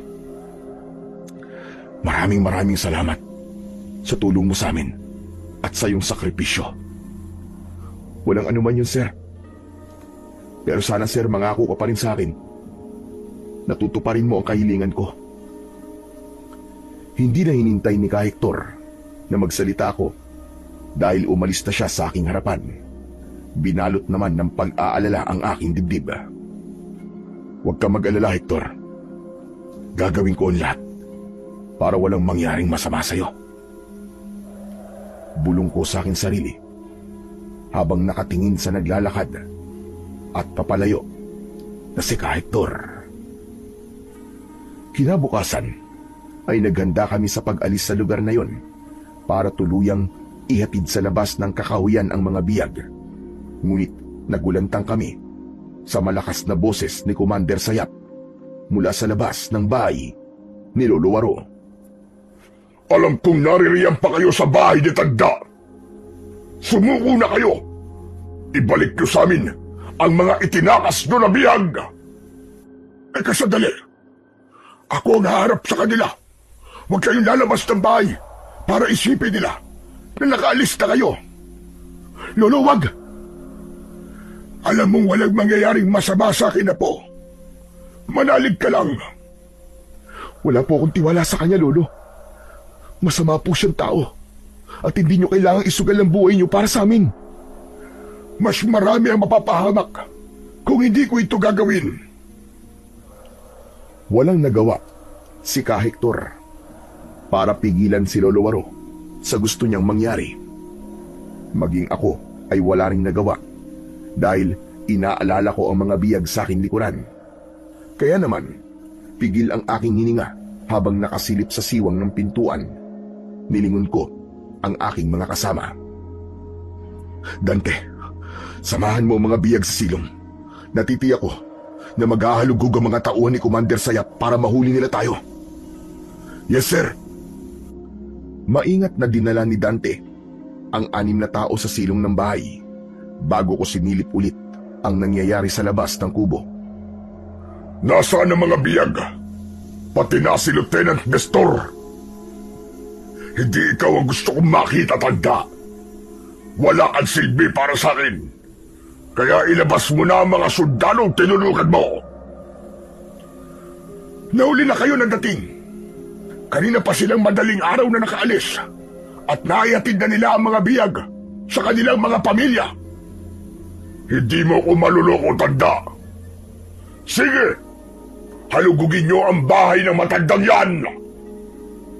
Nang marinig ko yun, ay nagtago ako sa likod ng pinto.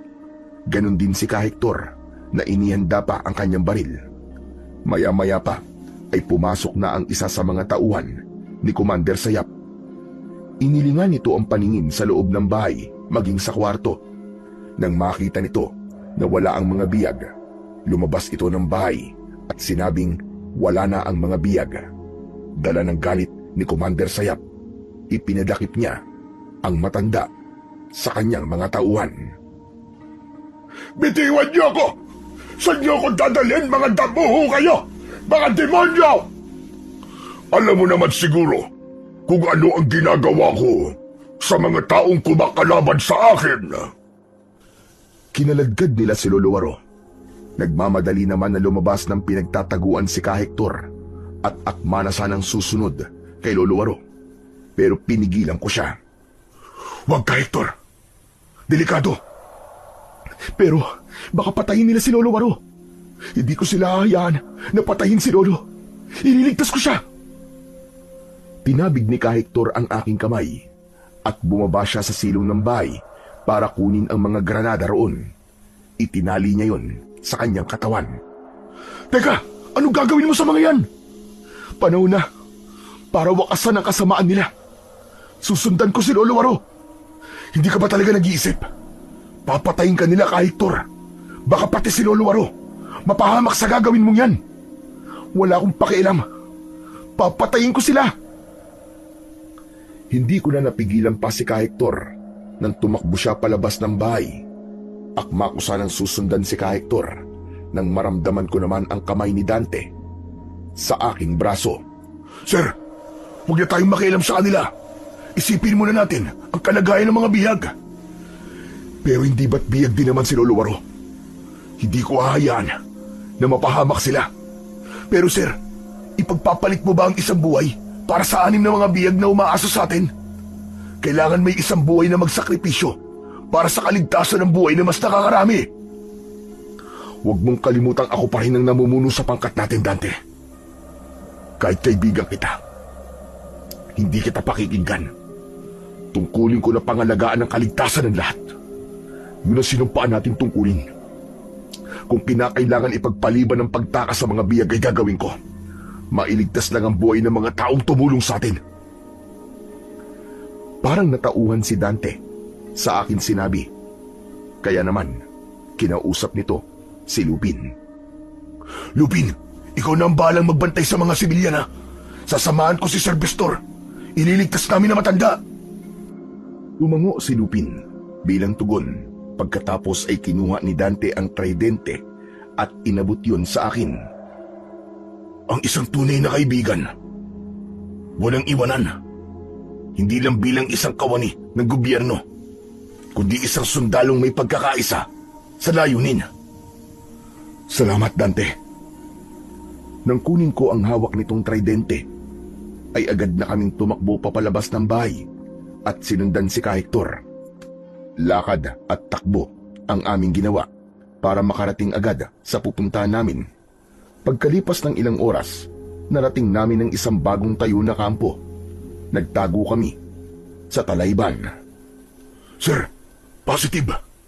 Lumipat sila ng ibang kuta. Sinundan ko ng tingin ang tinitingnan ni Dante. Natanaw ko ang mga kalalakian na pabalik-balik sa paglalakad sa paligid ng malawak na bakuran na mayroong 2 kubo sa gitna. Parang hindi sila nababawasan ha. Parami sila ng parami. Kaya nga hindi sila agad napapabagsak, sir. Dahil maliban sa pagiging kampo nila ng kadiliman, marami rin silang magkakasapi. Nasaan kaya si Hector? Sir, bakit ba sobrang tiwala na ibinibigay mo sa maglolo? Kahit gumawa sila ng kabutihan para sa atin, hindi pa rin tayo nakakasigurado kung ligtas ba tayo sa kanila. Dante, mabuti silang tao. Tsaka hindi mo ba alam? Si Hector, ang intel natin sa loob ng kilusan ni Commander Sayap. Nagpanggap siyang kaisa ng rebelde rin para mangalap ng impormasyon tungkol sa kalagayan ng mga bihag. Nanlaki ang mga mata ni Dante nang ipagtapat ko sa kanya ang mga ginawa ni Hector para sa amin. Maya-maya pa ay mas lumapit kami sa kinaroroonan ng mga kalabang rebelde. Nakita ko naman si Hector na nagtatago rin sa kabilang niyugan. Mula sa kanyang kinatatayuan, unti-unti siyang naglakad papalapit sa nakatalikod na rebelde. Nang makakita ito ng pagkakataon, sinakal niya ang kalaban at ginilitan niya ang leeg. Maingat na ibinaba ni Hector ang katawan ng kalaban at hinila sa likod ng niyog upang itago ang bantay nito. Sa paglinga niya sa paligid ay napansin niya kami. Nagulat ito, pero sa huli, sumenyas ito na ang ibig sabihin ay iikot ito sa kabilang kubo. Kaya naman, sinulyapan ko si Dante.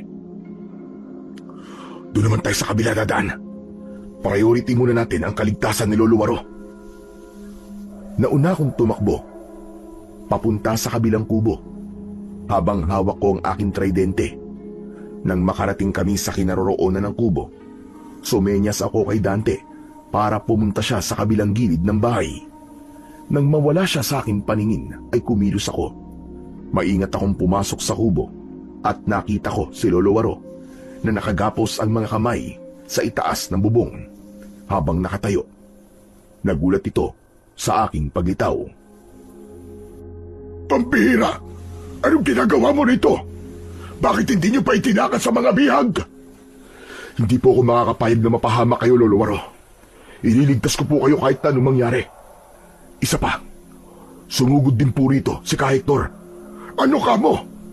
Hindi mo dapat hinayaan na pumunta siya rito. Hindi ko po siya napigilan, Lolo Waro. Dahil sa sinabi ko, kitang-kita ko sa anyo ni Lolo Waro ang labis na pag-aalala. Nagmamadali ito sa pagtatanggal ng kanyang gapos at kaagad na lumabas ng kubo para pigilan ang kanyang apo. Kaya naman, nahila ko kagad ang kanyang braso. Teka, sandali lang po, Lolo Waro. Huminahon po muna kayo. Maraming nagbabantay sa labas. Bestor, hindi mo alam, pero may balak si Hector na ibuwi sa kanyang buhay. Mapatay lang niya si Commander Sayap. Matagal akong hindi nakapagsalita sa sinabing yun ni Lolo Waro. Kaya nang lumabas ang matanda ay sumabay na rin ako. Pero nagulat ako nang makitang nakaabang na sina Commander Sayap sa labas ng kubo kasama ang kanyang mga alagad at biyag pa nila si Dante.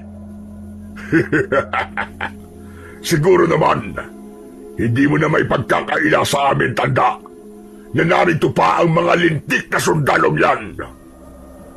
Masyado na yata napapatagal ang kanilang mga buhay. Agad na hinanap ng aking mga mata si Hector. Ngunit wala ito, kaya natitiyak kong nasa paligid lamang siya ng kuta. Bigla ang pagsalakay ng aking kaba nang makitang nakatutok ang baril sa leeg ng kaibigan kong si Dante. Pakawalan mo si Dante! Itigil mo na ito, Sayap! At sino ka para utusan ako? Matagal ko nang tinapos ang ugnayan natin dalawa. Kung tutuusin, ama ka lang ng asawa ko at wala tayong koneksyon sa dugo.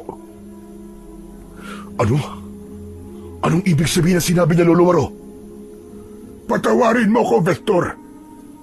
Ang totoo niyan, ay manugang ko siya.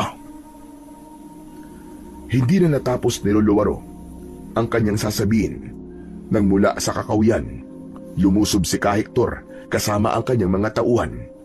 Pinagbababarilan nito ang mga tauhan ni Commander Sayap, kaya nagkagulo ang mga rebelde.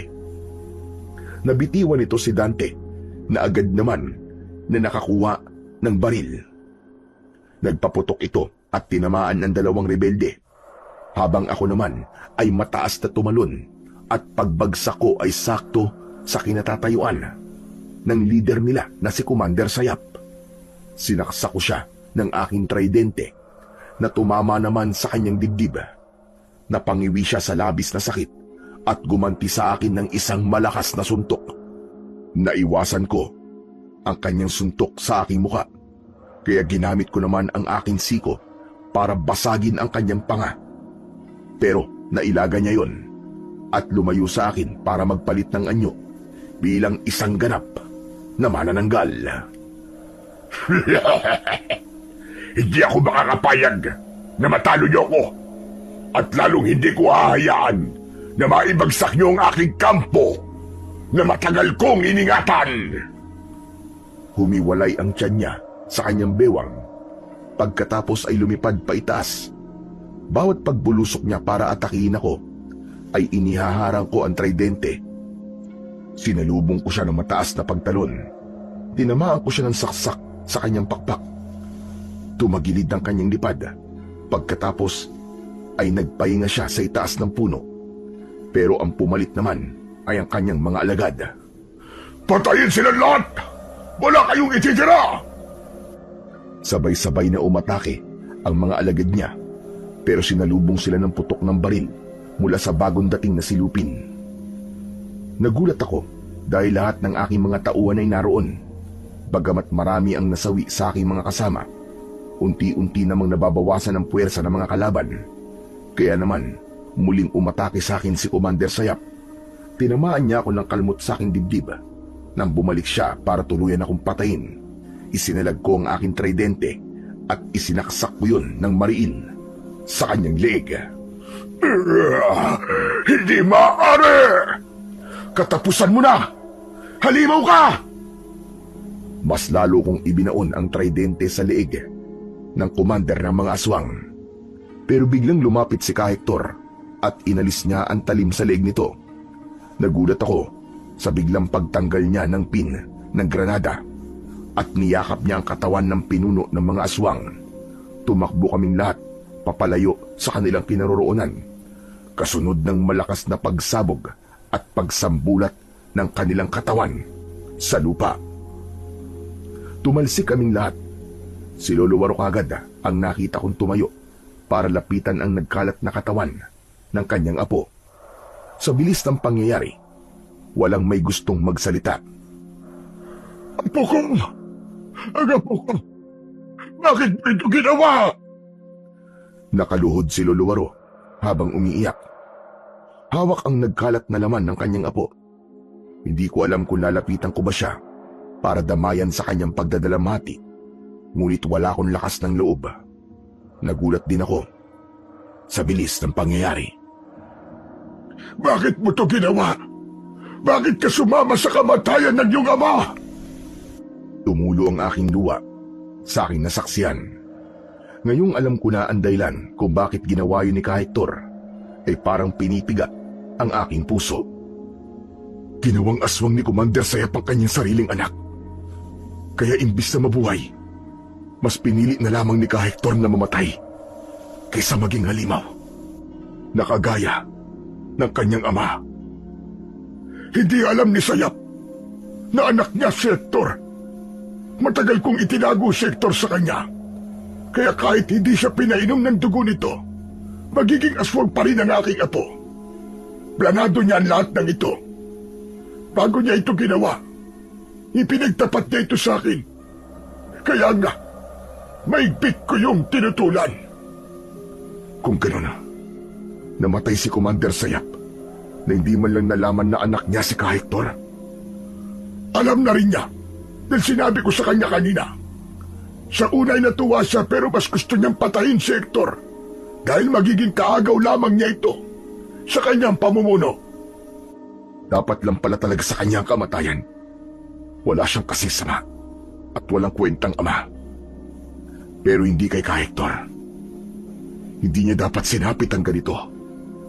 Gumawa ng kabutihan si Ka-Hector, kahit sa kauli-uli ang sandali ng kanyang buhay, para tayo ay iligtas. Pagkatapos ng madugong engkwentro, matagumpay naming nailigtas ang mga biyag at naihatid na sa kani-kanilang mga pamilya. Si Lolo Waro, bilang pagtupad ko sa kahilingan ni Ka-Hector, isinama ko siya sa bahay at tuluyang kinupkop kasama ng aking pamilya. Sa kasalukuyan, ako po ay isa ng major at muli kong naibalik ang katahimikan sa bundok ng Binay. Tuluyan ang nabura ang lahi ng mga aswang na manananggal, habang ang mutya ng kuko at mata ng kwago ay nananatiling nasa aking pangangalaga. Palagi kong suot ng kwintas sa bawat pagtupad ko sa aking tungkulin, samantalang ang sandata ko naman na tridente ay kasama ng ibinaon sa hukay ni Ka-Hector. Ang kwentong inyong napakinggan ay nagbigay na naman po ng panibagong aral sa buhay. Isang sakripisyo ng isang anak para sa kanyang ama na naligaw na landas. Hindi ko sinasabi na tama ang ginawa ni Ka-Hector, subalit naging daan yon upang muling maibalik ang katahimikan sa kanilang lugar na unti-unti nang sinasakop ng kasamaan. Pinawawalang katotohanan lamang nito ang kasabihang kung ano ang bunga ay siya ring puno. Dahil sa kwentong ito, ipinakita ni Ka-Hector na hindi siya magiging masama na kagaya ng kanyang ama. At para naman sa ating sender, binabati kita sa iyong narating na ranggo. Ipinakita mo rin na ang pagiging isang pinuno ay hindi dapat tumatakas sa kanyang tungkulin. Sa halip, naging mabuti kang ehemplo sa iyong mga kasamaan. Walang iwanan at handang lumaban para sa kaligtasan ng mamamayan.